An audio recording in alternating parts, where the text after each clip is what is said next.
Welcome to this video, Science of Soul Connections in Astrology Part 11. We're talking about squares and also about Venus squares in twin flame and divine counterpart connections. If you're a little bit worried when you hear squares and divine counterparts, does that go together? Yes, some squares are actually important in these connections. Of course, we don't want squares all over. That would be a karmic connection. But some squares actually are important in these kind of connections, and we're going to talk about why. Yeah, we're going to talk about triggering in divine counterpart connections, and then we're going to talk about the differences in twin flame and divine counterpart connections.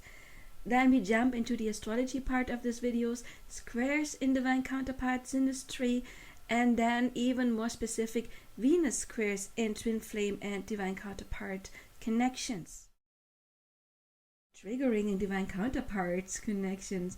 I am sure you know exactly what I'm talking about. But one thing I have to highlight, we're talking about more about twin flames and like the monadic twin flames, and even more so the split twin flames, maybe also about mirror souls, but not so much about the soul twin connections. You already saw my video about soul twins, most likely. If not, go back and watch it, because this specific kind of soul connection is extremely harmonious. And of course they may have a square as well, but you will find a lot of trines, a lot of positive things in soul twin connections, because those connections are not as much about development as other connections may be. But some of the higher soul connections, like the twin flame, especially the split twin flame, mirror twins as well, and of course also many soulmates, we cannot leave out soulmates. Triggering is very important, and we're going to talk about that right now. Yeah, twin flames, they meet first of all for the awakening and ascension journey. Union is also intended by the souls, but it is secondary because the journey itself is the main focus. It is a blueprint your soul chose to have these major developments to go on the ascension journey, and then the twin flame is most likely the trigger to push you onto this journey, because you feel this connection, and it's like the donkey and the carrot. You're chasing this union, which is absolutely okay if you do the work. Never give up on union. I know many twin flame coaches say, oh, you shouldn't want to be in union with your person, and that's absolutely BS. If your soul is calling you to be with them, yes, believe in union, but still do the work. Don't sit there on your butt waiting for them to come, because then nothing is going to happen. Yeah, even though there is no toxicity nor any kind of abuse in a twin flame or any other divine counterpart relationship, they can be triggering and mirroring. A true divine counterpart would never abuse their beloved in any way. But what can be painful in these connections is the own expectations and needs that are projected onto the other person. They have a different response and coping mechanism when they get triggered with their oppressed trauma and old wounds. You know, like, I have fear of abandonment, I feel so lonely, I'm only happy when you're around, so it's your job to make me happy, it's your job to be around. And that is not what a divine counterpart is about. They will leave to show you you have that old wound that most likely comes from your childhood. Take care of that. Because you see it here, we're talking about divine counterpart connections. Divine energy is not needy. Divine energy is not anxious. It doesn't project their fear into the other person. It is not calling the other person toxic or a narcissist just because they don't give you what you want. All of that is still distorted energy. Divine energy is, I step into my king or queen mode, or even more so, the more you develop into the emperor and empress mode, and then even more so the further you develop into the high priestess and high priest or hierophant mode. That kind of energy. Do you think a queen, a true queen, needs somebody to make them happy? No, they're happy, but they want to share this happiness they already created. And that is what divine energy is. It's not needy. It's not, I need you to make me happy. But still, this triggering is important to show us that we do have those needs and projections that we push onto the other person. So yes, twin flames, they often have different response and coping mechanisms, and they get triggered when their oppressed trauma and old wounds come up. And usually a person with an anxious attachment style, which would be more the distorted feminine energy, would attract a counterpart with an avoidant attachment style, the distorted masculine. And you know what I'm talking about, the running and chasing dynamic. And that is important to show you, look, there is distorted energy that needs to be fixed, but not by trying to fix the other person, but by fixing oneself, and by that enabling the other person to grow with you and then mirror your own growth and development back to you. But however, this dynamic itself, it is not automatically hint at the divine counterpart connection, since this kind of trauma bonding can and usually does happen in karmic relationships as well. The difference is then in karmic relationships, there's often stagnation and repetitive karmic cycles that can go on for years, some of my clients even decades, without a major inner transformation. But when meeting a divine counterpart, there is a rapid healing, awakening, and especially for monadic twin flames, the ascension journey. There may be periods of stagnation, but they are temporary and they lead to a higher frequency afterwards. Because those periods, they often confront you with your shadows, and then you get pushed into doing the work and get into another level. So this higher frequency doesn't come by itself. It is because somebody actually put in the work and stopped waiting for that person, instead went onto their own journey and then meeting that person at the finish line or close to the finish line. But this way you can differentiate between a karmic connection or a divine counterpart, or at least a catalyst connection, because a catalyst connection can be like a divine counterpart. You have this major progress going on, but then you don't get union because this person was preparing you for a divine counterpart. That can happen as well. But you will feel an urgent pull to do your shadow work, and you will educate yourself on how to evolve, and you will learn about manifesting, for example, or the law of attraction, how to heal your inner child, how to meditate, all of that stuff. You will learn it, you will seek for it, you will get the information, and then you will actually go to work. When the distorted feminine turns into the divine feminine, she will no longer be in victim mentality or point her finger at the masculine, blaming him for her suffering. I am using pronouns him, her, but I would like to point out that the divine masculine can also be the woman and vice versa, and this would also apply, of course, to same-sex twin flames. I'm just saying him and her because we're talking about these energies. Doesn't matter what the physical body, the vessel is, and what's between somebody's legs. Now we're going to talk about the differences in twin flame and divine counterpart connections. Yeah, twin flames are also sometimes other forms of divine counterpart connections. They have major differences. But as well, just because you have differences like an age gap does not automatically mean that it is a twin flame, because you may be projecting something onto the other person. It can still be a karmic. So the differences, they could be age gaps, cultural differences, religious differences, class differences, different sexual orientations, or any other kind of difference.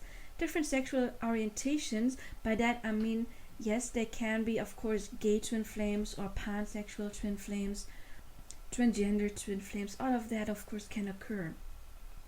In our Western society, it shouldn't be as much a problem, but then there's other cultures where this can be a major problem, and it is taboo. In some countries, it's actually against the law and can be punished to fall in love with the same or be in the same sex relationship, which is absolutely awful. But another thing that happened in some of my clients is, well, so far they were women, lesbians, falling in love or having this intense connection with another woman who had been straight so far, and who was absolutely confused by all of a sudden having this intense connection with a woman when they have always been into a man. And that, of course, can be a struggle to question your own sexuality and to overcome that. Like, who am I really? Why have I been straight? Was it really something that I wanted to be, or was it because it just felt normal because I wanted to be like everyone else?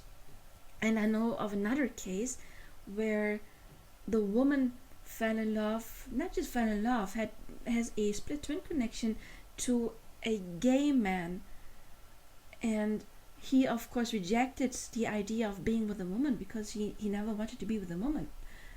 But she manifested this, and now they are married. It took her 11 years till it made click, and she actually did her work. I have a video on that.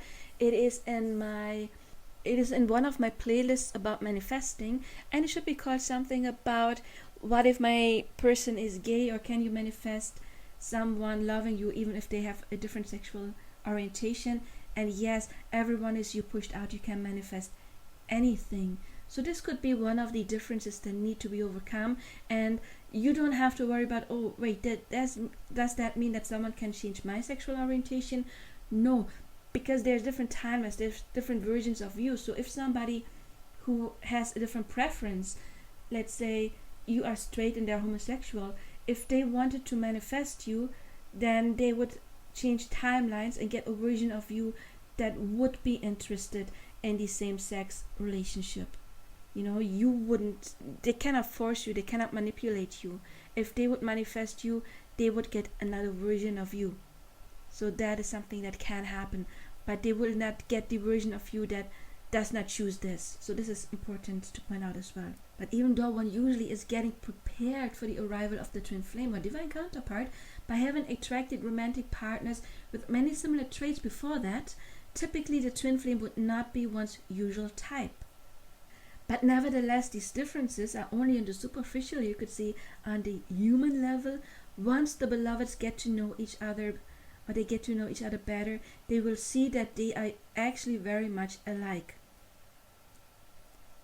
Often they have been through similar life experiences, they may have been through similar trauma, they will share many things they have in common, and they will think alike and share the same interests and values, especially of course the core values that we inhabit. So yes, if you already get some value out of this content, please like, share my videos to other people that might be interested.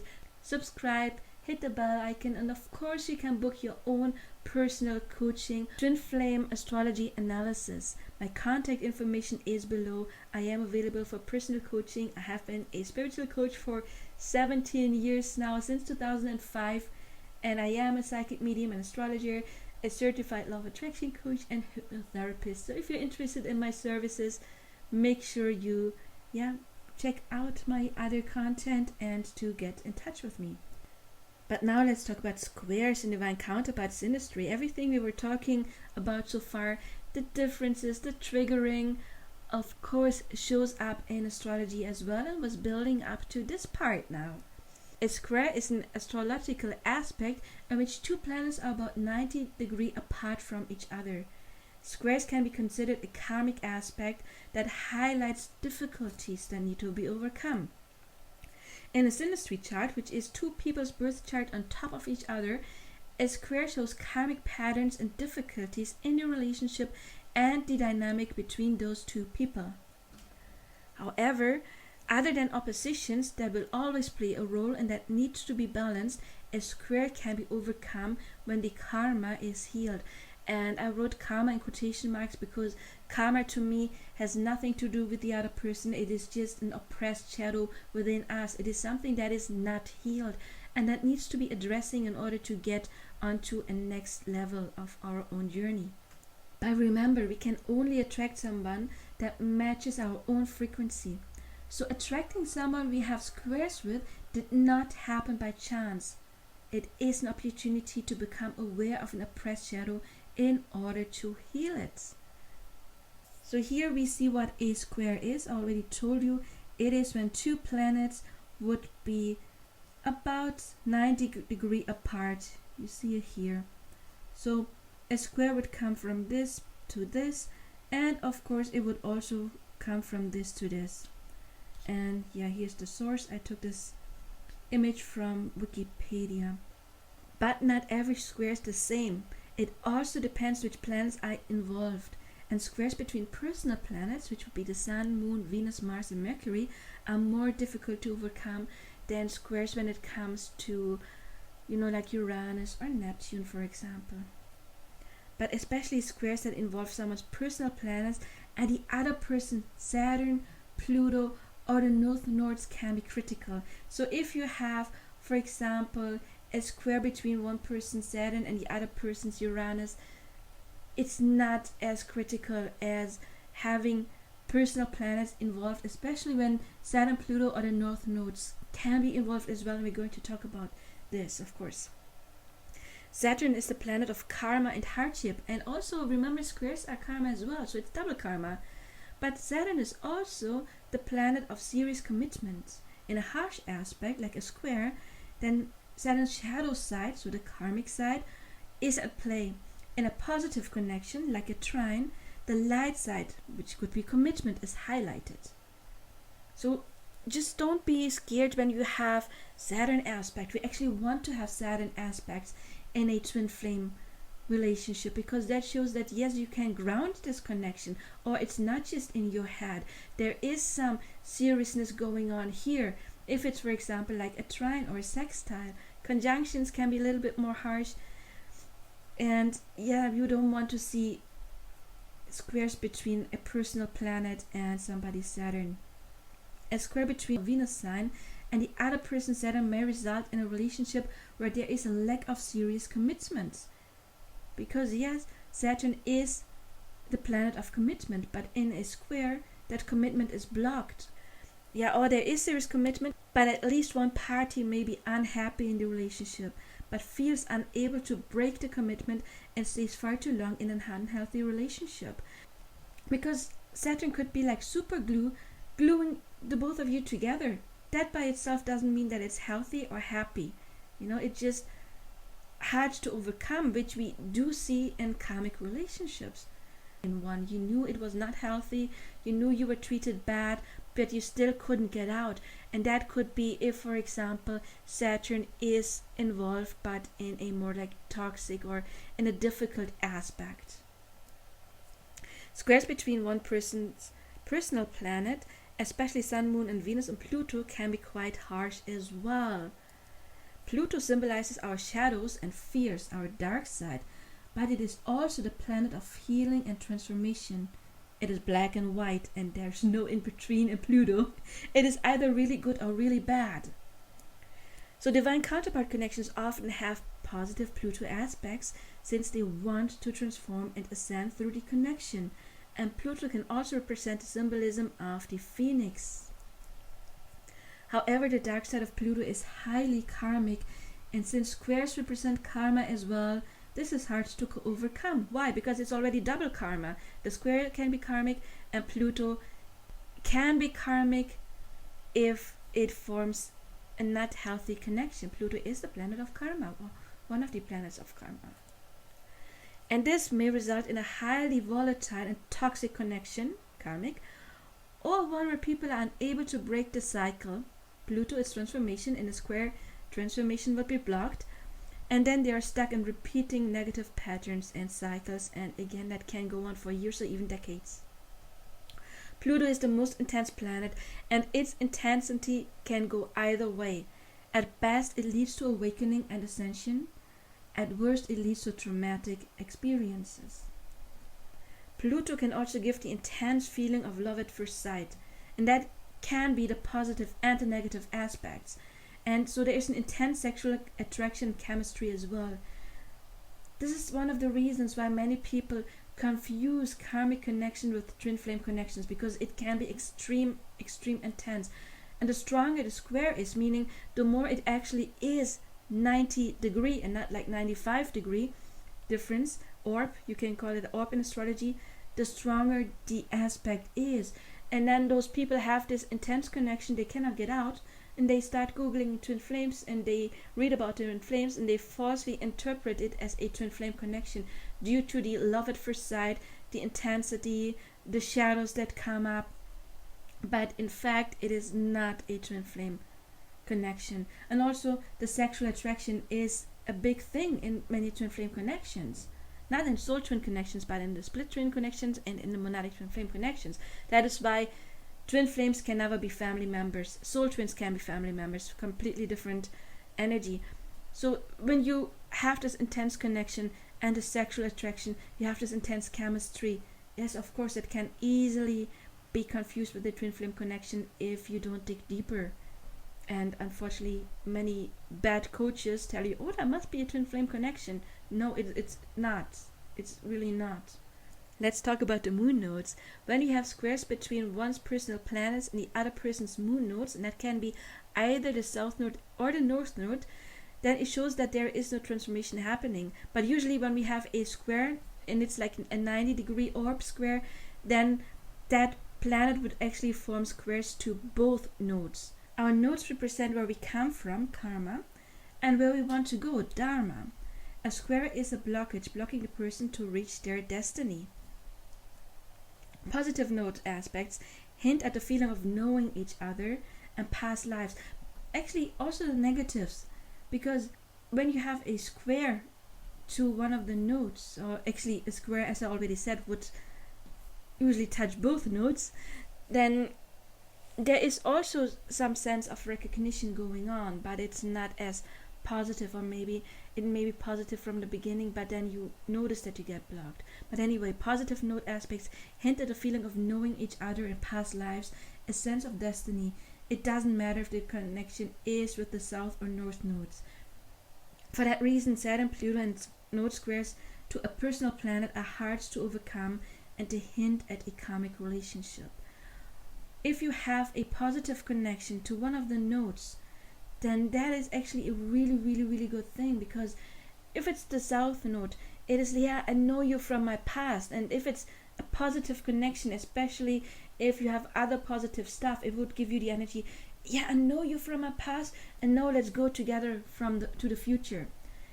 A north node connection would be more like, oh, I have the sense that I'm building my future with you and that you're important for my future. So both can actually talk about building something if you have a lot of positive stuff. But as I just said, Saturn, Pluto, and node squares to a personal planet are hard to overcome, and they hint at a karmic relationship and not a divine counterpart. But if you're actively working on healing your shadows and manifesting a positive connection with this specific person on your mind, then a square can be overcome, especially when you also have plenty of positive aspects in your synastry. You can manifest anything. I have a video on that. Can I turn a karmic relationship into a divine counterpart? It is in the twin flame coaching playlist, I believe. And I have another video that is called Can I Turn a Square into a Trine? It's about alchemizing. But otherwise, it will lead to staying stuck in this relationship for a long time, and when getting out, attracting the same thing over and over again. You can replace the mirror. If you have acne and because you eat unhealthy, you can buy another mirror. It will still show you acne. You have to change your diet in order to change your skin, and then every mirror will show you perfect skin. And it's the same within us. When we transform our issues, then the mirror will have to show that back, and it doesn't matter what mirror you use. So if you replace the mirror and you still have unhealthy stuff within you, the mirror will show you the same stuff. It probably may even have the same square. I did a video on Jennifer Lopez and two of her exes in one video, and this is something that happened there. I noticed that she attracted the same square, and then with the next guy she attracted the same square again, before she could then attract her now union with Ben Affleck. When the shadow work is done properly, those connections usually grow apart, the karmic connections, and the person who has done the shadow work will attract a harmonious relationship afterwards. However, as I said, if you choose to manifest that specific person, you can do so. Let's talk about Venus squares and twin flame and divine counterpart connections. Why Venus? Well, it's the planet of love. So let's check this out. As mentioned before, squares can be overcome. It requires doing the shadow work. Since Venus can represent the way we love and we want to be loved, it may seem counterintuitive that twin flame or other divine counterpart connections may have squares when it comes to Venus. But this is not uncommon. Remember, a twin flame will most likely not be your usual type. And in a twin flame connection, you will most likely not meet and be and stay in union right away. because there is work to do first. These connections come to help us ascend by mirroring negative patterns and unhealed emotions back to us. In other words, they come to trigger our Venus, not by being abusive, but by being different and by mirroring our unhealed attachment style back to us. Since a square is karmic, but karma that can be overcome, it is no surprise that a divine counterpart connection may have Venus squares. And it could be even a Venus-Venus square. Twin flames may have to learn to speak each other's love language that may be different due to the mentioned differences, like the age gap, cultural or religious difference, or whatever the difference may be. But twin flames also usually are in some kind of separation. The split twin flame has to trigger the fear of abandonment wound. And again, it's the anxious versus avoidant attachment style. I do have videos on that as well. And the monadic twin flames, who have already healed this wound, will focus on the ascension journey before coming into union. So that is also something that needs time and attention, and you're not supposed to be disturbed by the presence of the other person so much. But this can be overcome, especially since divine counterparts will have plenty of positive aspects in their charts and only view negative aspects. For example, the mentioned Venus squares. You will have a lot of trines and a lot of positive stuff going on. If you just have squares and it's karmic, you will have a lot of stuff that shows that you are there for each other, that you're healing each other, like the positive Pluto context or Saturn context, or maybe a moon-sun trine or moon-sun conjunction, something like this that is very, very, very, very harmonious. However, there's some aspects I wouldn't like seeing, like a Venus-Moon square, because Venus is the way we like to be loved, and the moon is our most vulnerable side. I just did a video on the moon last week. Check out last week's video if you haven't done that yet. The moon is the biggest chunk, part of our personality, and if that is a mismatch, then that can be a bit harder to overcome. Can it be done? Yes, you can do the work. You can work on your limiting beliefs when it comes to this connection. But that is something that's not as easy to overcome, because you will just be very different. Venus squares, it is more about what do I like, what am I attracted to, and that is what is my preference, what is my love language. That can be overcome, yes, but the moon is who we are, and if who you are squares Venus, what I love, that's a harsh one. And then Venus, Pluto, Saturn node squares, again, that is a Venus square I wouldn't like to see. If it's a Venus square, can be overcome. If it's a Venus Sun square, yes, you may be headbutting a little because the Sun can represent the ego. That is something that you can learn.